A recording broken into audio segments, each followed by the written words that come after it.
Este é o Perguntas e Respostas e tu estás no Feel Fit Podcast.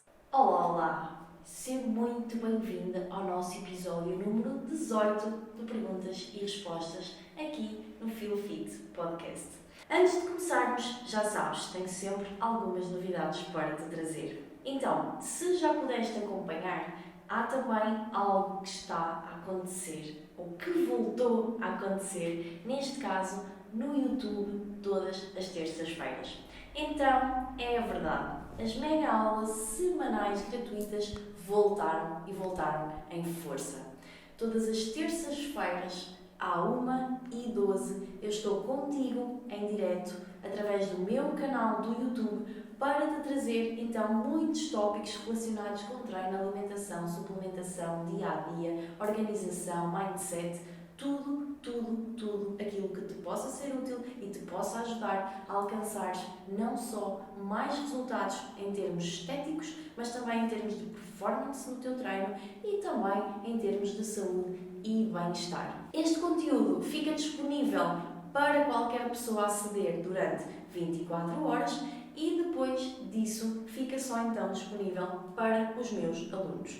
Porquê? Porque isto é conteúdo de muito valor. Isto é uma entrega que ninguém te dá desta forma. Então, a única coisa que tens que fazer para realmente aprenderes é estar lá comprometida contigo, com a tua transformação e assistires ou em direto, e isso seria perfeito porque assim já não perdes e podes também estar lá a interagir, ou então na impossibilidade de o fazeres porque trabalhas ou por outro motivo qualquer, tens então até quarta-feira às 2 da tarde para poderes ver a aula respectiva. Vai então acontecer todas as semanas. Fica atenta e não percas então já a próxima aula na próxima terça-feira, se eventualmente já perdeste esta. Esta terça-feira começámos a falar sobre carga, como aumentar a carga nos treinos. Mas bem, posto isto, então, e isto vem na sequência de muitas novidades que eu te disse que iam acontecer este ano, em 2024, e esta é então mais uma. Mas bem, vamos às nossas perguntas da semana que foram feitas no domingo de Páscoa.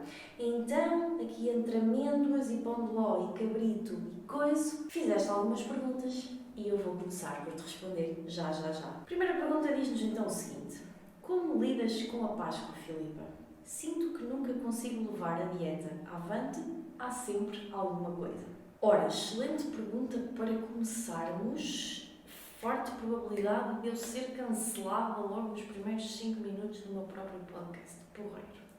Então, vamos lá tentar falar disto de forma aberta e ao mesmo tempo, sem julgamentos, sem críticas, sem condenações.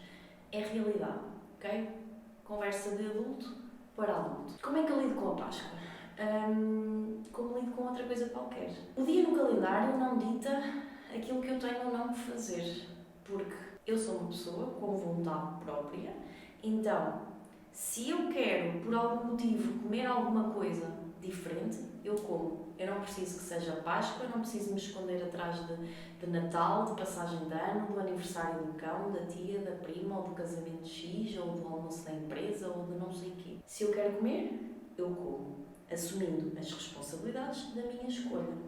Ok?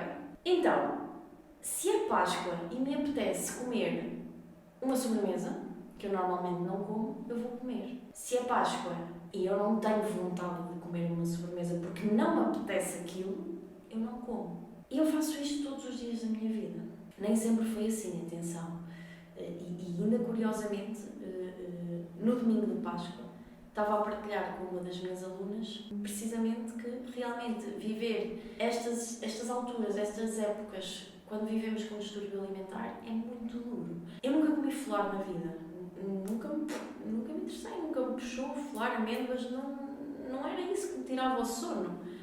Mesmo antes, quando eu não tinha cuidados com a alimentação, quando eu não treinava, quando eu não era esta Filipa do fitness, digamos assim. E quando estava com compulsão alimentar, numa das Páscoas, tipo no meu pior ano, eu comi 3 folares de 4 ovos, assim, tipo, em 2 horas, com queijo. Não era só o folar seco, era com queijo. Mas isto tudo para te dizer que até aquilo gostava, ou não é não gostar, é que não me puxava, não me dizia nada, na realidade eu comia, porque era Páscoa. E a minha desculpa era porque era Páscoa. E depois eu fazia isto no mês a seguir, porque era não sei o quê. E depois no outro mês a seguir, porque eu fazia anos. E depois no outro mês a seguir, porque ia de férias. E depois no outro mês a seguir, porque era alguém que fazia anos. E depois no outro mês a seguir, porque vinha ao Natal. E depois Ou seja, tudo era uma boa desculpa para eu me esconder. Mas a realidade é que a culpa não era das festividades. A culpa era minha e do meu comportamento. Eu estava sempre à procura de uma desculpa para fazer aquilo que eu queria fazer e de alguma forma justificar e desculpar a minha falta de resultados. Não, a culpa não era minha, a culpa era porque era Páscoa.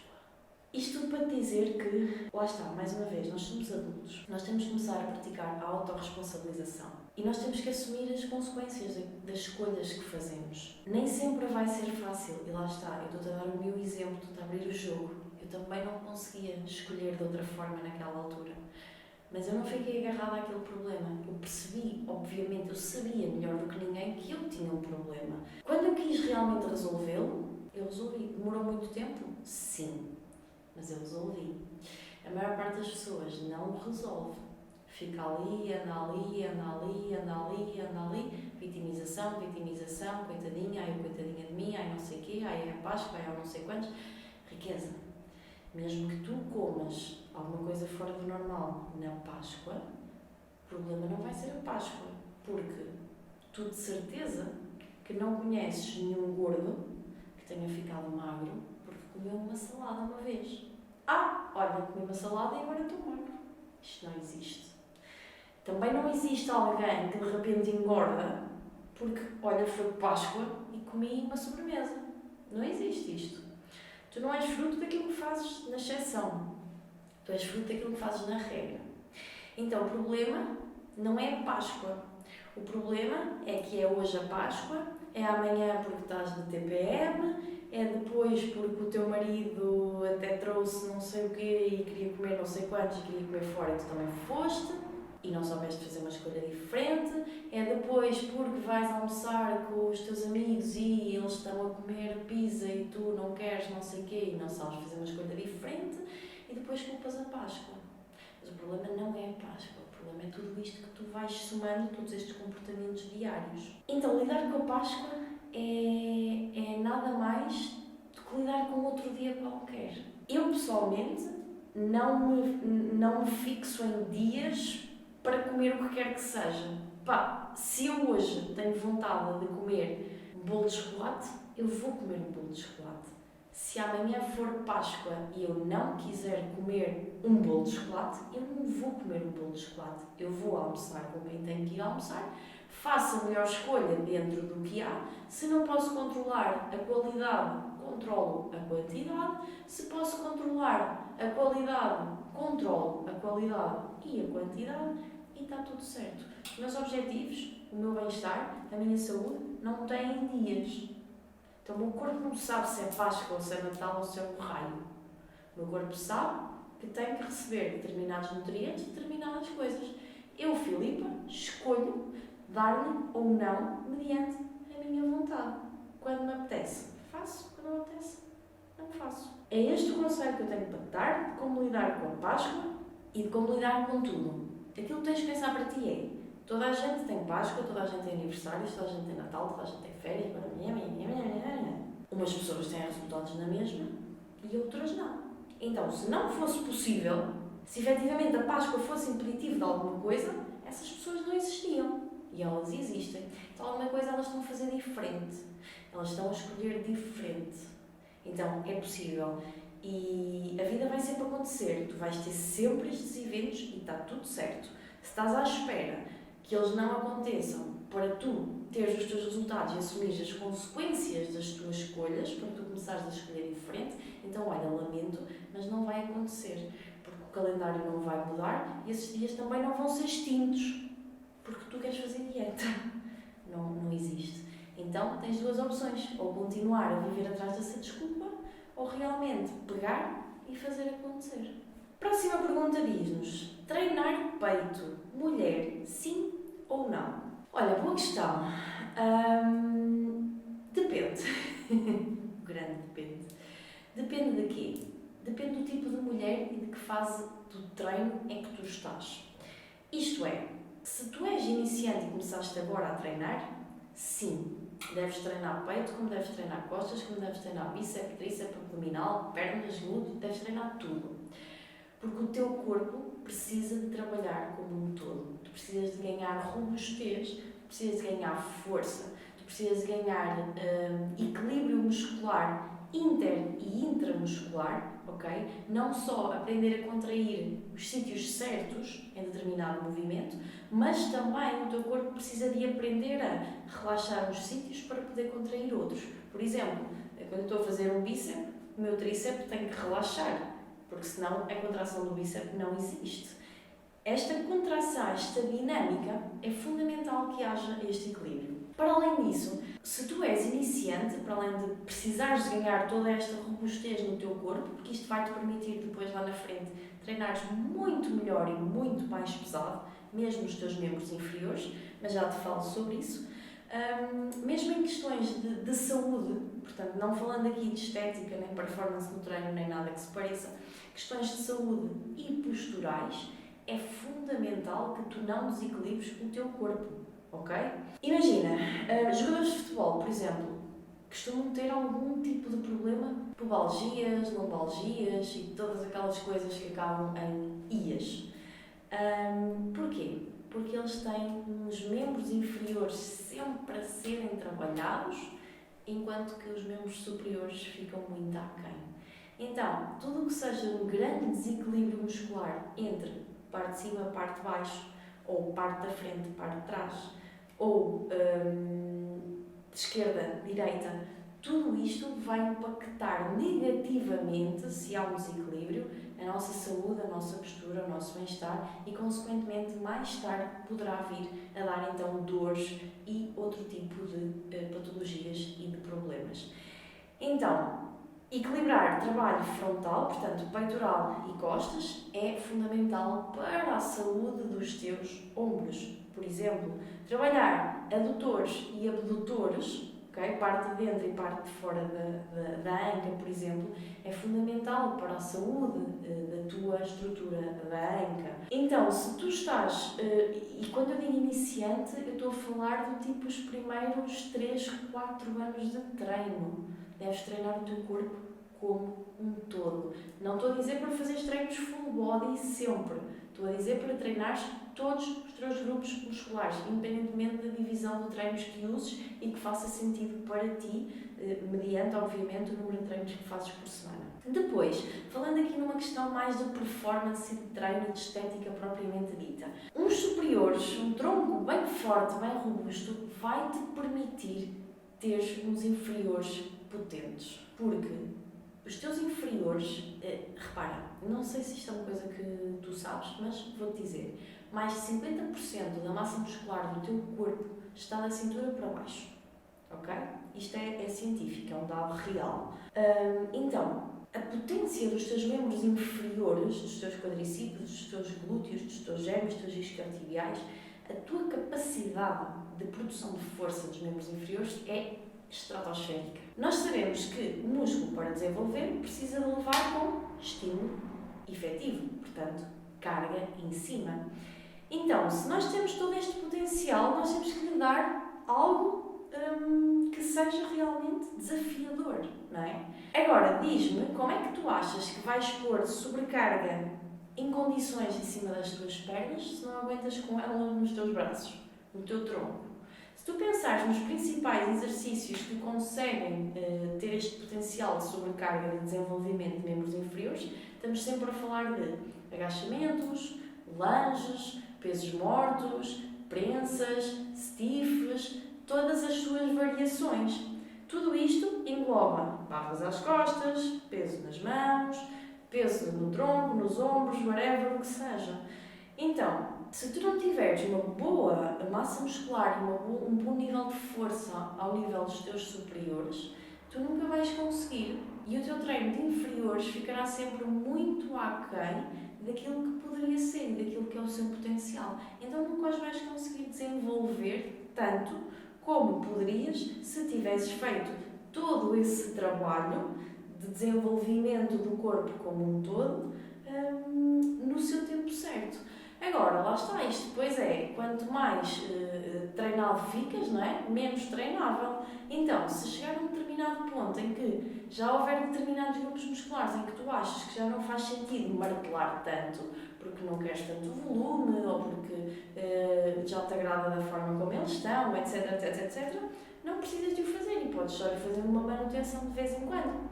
Por exemplo, bíceps e tríceps de forma direta é um tipo de trabalho que eu já não faço pessoalmente há muito tempo. Porquê? Porque não quero aumentar propriamente o volume deles. Então, de vez em quando lá dou um estímulo para manter, ok? Mas a forma como eles estão atualmente, para mim está perfeito. A nível de ativação muscular, a nível de capacidade de produção de força, está top. Porque eu passei muitos anos a treiná-los e a desenvolvê-los nesse sentido. Neste momento já, ok, está perfeito assim, já é só numa de manutenção de vez em quando. E é isto que tens que fazer com o teu peito e com qualquer outro grupo muscular. Terceira pergunta diz o seguinte, isto acaba com ponto de interrogação e ponto de exclamação. E diz, consegues-me explicar como é que comes tanto? Ponto de interrogação e ponto de exclamação. Agora era aquela parte em que eu fazia um vídeo tipo aquele do como é que consegues beber tanta água, não é? Então eu vou-te explicar como é que eu como tanto.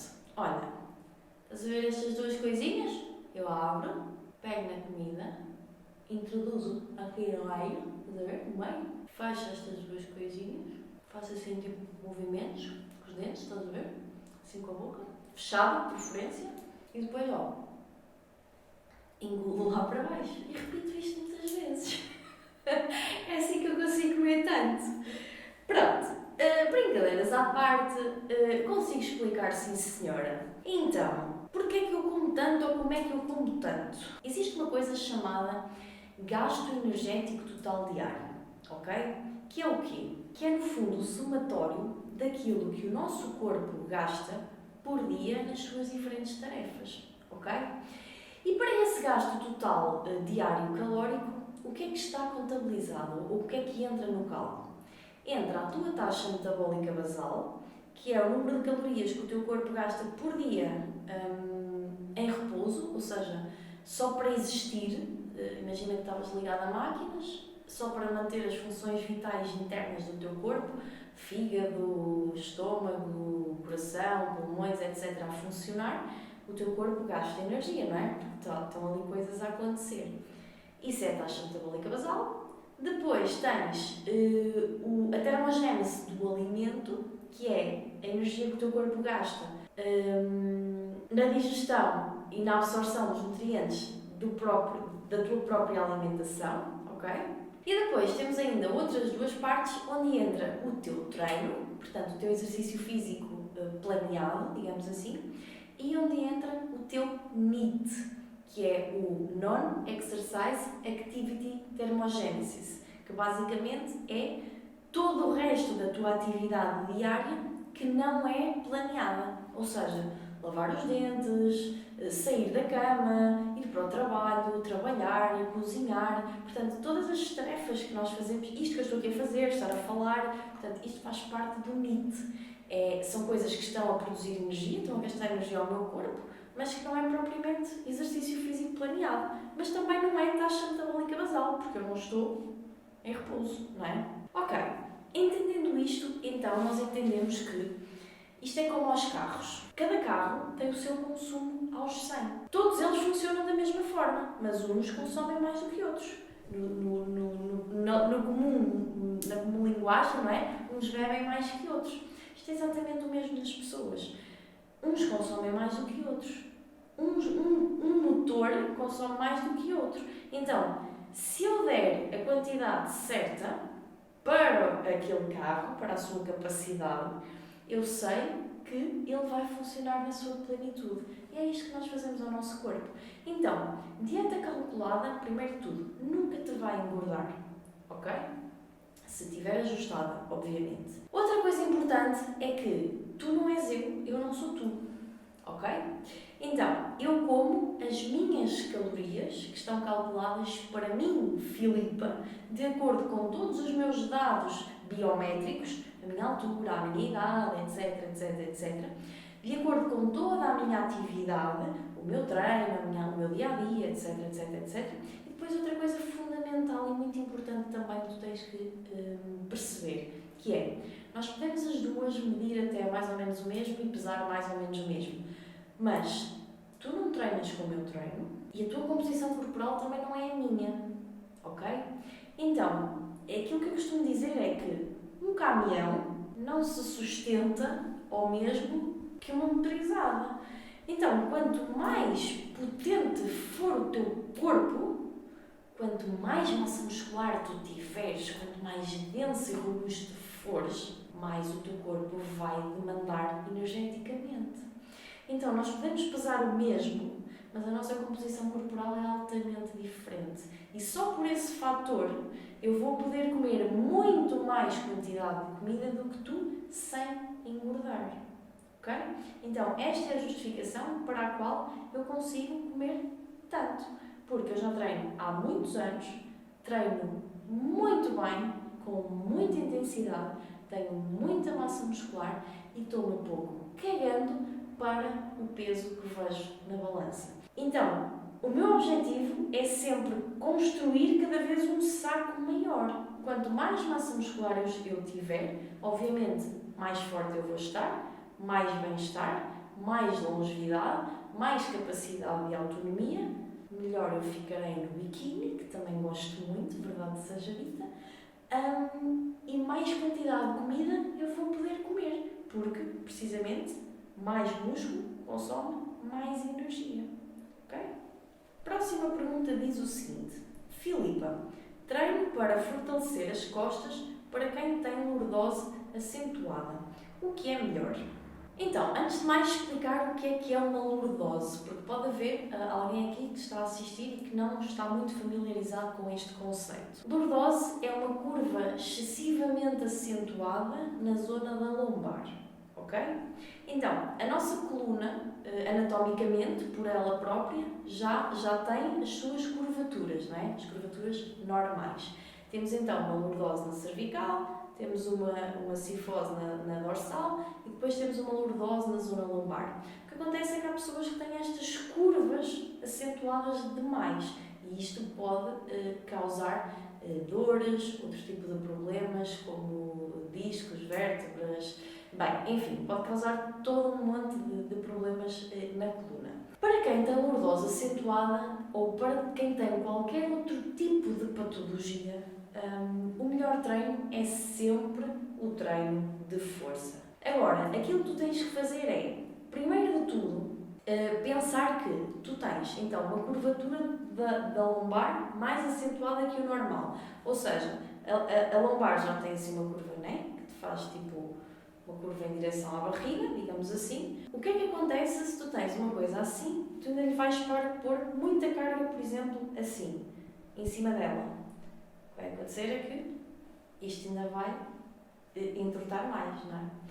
Então, deve-se evitar, primeiro de tudo, grandes cargas axiais, ok? Grandes cargas verticais, sem antes corrigir esse padrão de lordose. E a lordose pode ter várias causas. Pode ser estrutural, e essa não é reversível, mas dá para melhorar, ok? Dá para fazeres algum trabalho para tentares desacentuá-la um bocadinho, ou torná-la pelo menos funcional. Ou pode ser próprio postural, ou seja, tu que no teu dia-a-dia simplesmente adquiriste essa postura e tens determinados grupos musculares mais alongados e outros mais encurtados e basta fazer esse trabalho de compensação para isso começar a ir ao sítio. Então, normalmente quem tem lordose acentuada tem o quê? Então, se temos esta posição assim, tipo de, desculpa uma expressão, de coapato, não é? O que temos é, o nosso abdominal está muito alongado, portanto não está ativo, e aquilo que tens que fazer é, muito trabalho de reposicionamento abdominal. Para quê? Para esta posição passar a ser mais neutra, ok? Tem também uns glúteos muito alongados, portanto inativos, porque lá está, é o chamado cu de pato. Então tens que fazer um trabalho de reforço do glúteo para que a tua anca se reposicione e volte ao ponto neutro. E aquilo que tu precisas de alongar muito são os teus flexores da anca, os teus flexores do quadril, portanto todos os teus músculos da parte da frente da perna. Porquê? Porque se tu pensares, imaginamos o coapato, não é? Então, a tua parte do tronco está sempre muito próxima da tua parte da anca. Então, esses teus músculos estão todos apertados. Tu precisas de os alongar para te permitir vir cá para a posição normal e a tua lordose se reposicionar, a tua anca, se reposicionar e a tua lordose desacentuar. Portanto, fundamental, reforço de glúteos, reforço abdominal e de ativação destes dois grupos musculares. Alongamento dos flexores do quadril, ok? E evita usar então grandes cargas axiais, ok? Para não fazer ainda mais curvatura. Opta, enquanto estás a fazer este trabalho, pois isto também tem que ser um trabalho muito, muito mental, de ativação, de consciencialização, o que é que está a acontecer com o teu corpo, etc, etc. Por exemplo, em vez de um agachamento pesado, com barra às costas, opta por uma leg press pesada, por exemplo. Boa substituição, mesmo padrão de movimento, está top. Enquanto vais fazendo todo esse trabalho, e depois, à medida que vais melhorando, vais introduzindo também outro tipo de exercícios. Mas, sem dúvida, trabalho de força é sempre o mais indicado. Quanto mais almofadinhas, é tipo os airbags do teu carro. Quanto mais almofadinhas tu tiveres, menor é a probabilidade de tu te aleijares. Então, quanto mais protegida tiver toda a tua estrutura óssea, não é? Quanto mais músculo tiver dentro dos teus ossos e a tua pele, mais protegido está tudo. Portanto, os teus ossos estão protegidos de impactos, os teus ossos estão mais protegidos de danos, de movimentos repetitivos, de cargas excessivas, etc, etc, etc. Porque os teus músculos são aquilo que estão a absorver todos os impactos e todas as coisas. Ok? Próxima pergunta diz-nos o seguinte: qual é a diferença entre flexibilidade e mobilidade?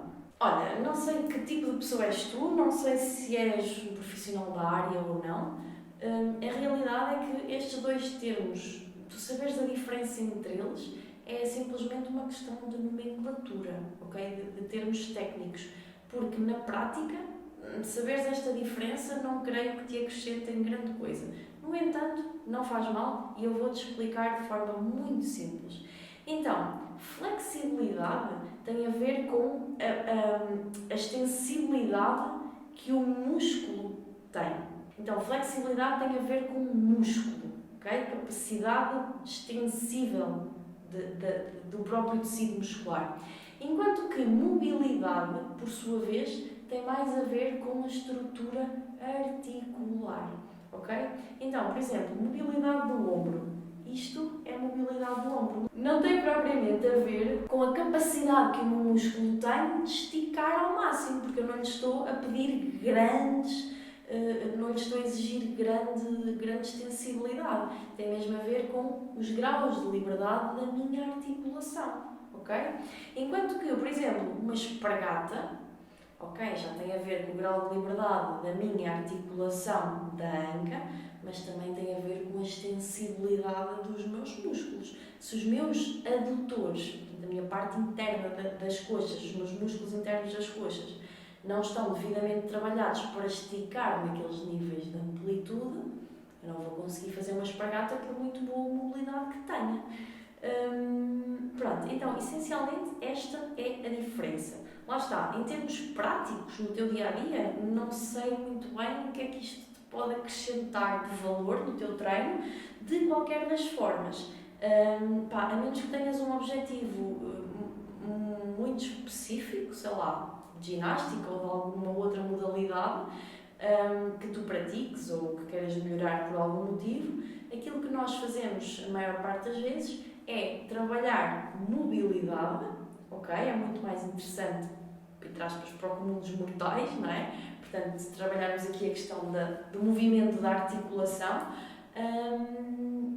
a flexibilidade, eu gosto de entender como trabalhando uma boa parte excêntrica dos movimentos e com carga, que é aquilo que nós fazemos no treino de força, não precisas trabalhar flexibilidade de forma direta, porque lá está, uma boa parte, por exemplo, um agachamento bem até baixo, bem profundo, com uma boa carga, já estás a trabalhar a extensibilidade e a amplitude do teu músculo sob carga.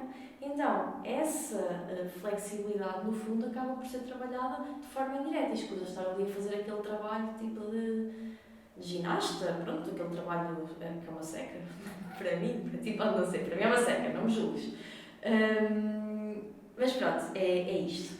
E última pergunta de hoje. Tenho 18 anos e entrei no ginásio agora. Posso começar a tomar creatina? Ouço muito falar. Olha, antes de mais, parabéns por teres entrado no ginásio e por essa decisão. Altura certa, altura top. Eu só me arrependo, olha, de não ter começado mais cedo. Portanto, vai com tudo. Agora, ir com tudo não significa que tens que ir com tudo para o telhado. Tens que ter calma. Não é... Tu podes tomar creatina, ok? A questão é, será que faz sentido? Será que vale a pena? No fundo, estás mesmo a começar a construir a casa pelo telhado. E não dá para construir uma casa pelo telhado. Por que não construir primeiro os alicerces? Construir primeiro a base da casa? Ganhares rotina? Ganhares hábitos de treino? Conseguires progredir, ganhar técnica, ganhar força, consciência corporal, etc. E depois, então, mais lá na frente, começas a tomar creatina. Porque lá está, aquilo que eu digo sempre, tu com um bom treino, boa alimentação, bom descanso e boa hidratação, tu tens resultados top. Só com creatina não. Então, nós só por aqui já vemos a importância das coisas. Eu com treino e com alimentação e sem creatina tenho resultados.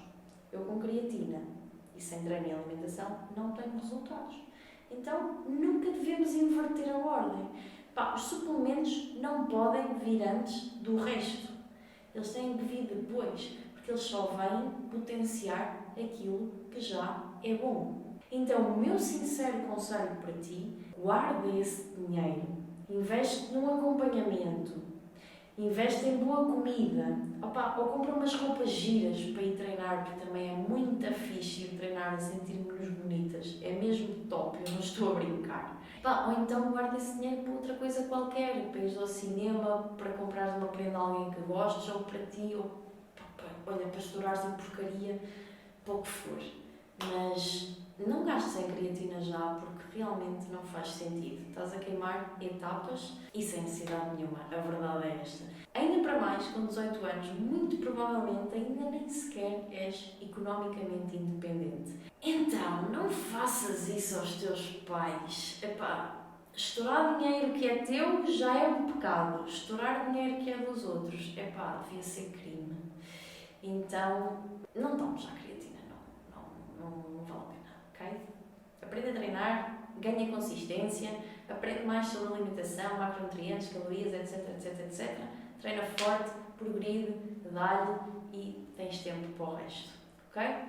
Bem, e foram então estas as nossas perguntas da semana, perguntas feitas no domingo de Páscoa. Portanto, a malta aqui entre amêndoas e coisas ainda veio aqui fazer umas perguntinhas, sempre muito bom, muito pertinentes mais uma vez. Espero que tenham gostado, espero que tenham aprendido. Já sabem, se este conteúdo, alguma das perguntas, alguma coisa que eu disse, vos fez lembrar alguém, peguem neste link, partilhem com essa pessoa, partilhem no grupo da família, no grupo dos amigos, partilhem com o parceiro de treino, partilhem isto com alguém. Façamos este conteúdo chegar a cada vez mais pessoas, deixem também a vossa opinião nos comentários, deixem o vosso gosto. Então, ajudem isto a crescer, porque só dessa forma é que nós também conseguimos cada vez trazer mais e melhor conteúdo para vocês. Relembro então que todas as terças-feiras, agora a partir de abril, à 1h12 da tarde, no YouTube, eu vou estar também em direto então a trazer vários temas, vários tópicos, e essa só fica disponível durante 24 horas. Estes episódios de perguntas e respostas estão todos disponíveis para tu veres e reveres sempre que tu quiseres. Espero continuar a ver-te também nas minhas redes sociais. Já sabes, vai ficando atenta às novidades, porque elas não param de chegar. e vemo-nos em breve. Até lá!